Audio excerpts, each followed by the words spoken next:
بقينا بنقول ان واحده من الحاجات اللي بقت اسبكت مهم جدا في تعيين الموظفين هو الاجيليتي. الراجل عنده فلكسبيليتي عاليه ولا لا، عنده ريزيلينس عاليه ولا لا، هي تستحمل التشينج اللي ممكن يبقى بيحصل في اي وقت باي شكل ولا لا. ولازم تكون عامل حسابك ان الاستابيليتي في الشغل مش هتبقى موجوده زي الاول. يعني ما بقاش في شغل من 9 ل 5، ما بقاش في شغل 5 ايام في الاسبوع بس.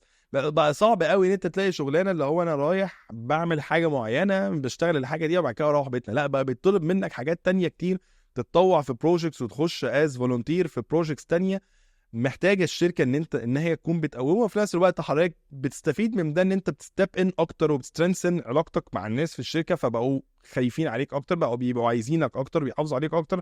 ده من ناحيه. من ناحيه تانية انت بتجيب مور اكسبيرينسز في حاجات تانية ممكن اصلا ما كانش في بالك انت تشتغلها قبل كده.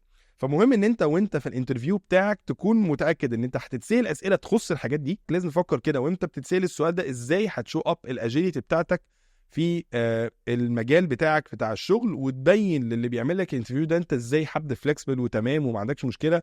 ان عندك مشكله لو غيرنا مقر الشركه؟ لا. عندك مشكله لو انت احتاجناك تسافر تروح اسكندريه، تروح دوله تانية، احنا عندنا فروع في دول تانية.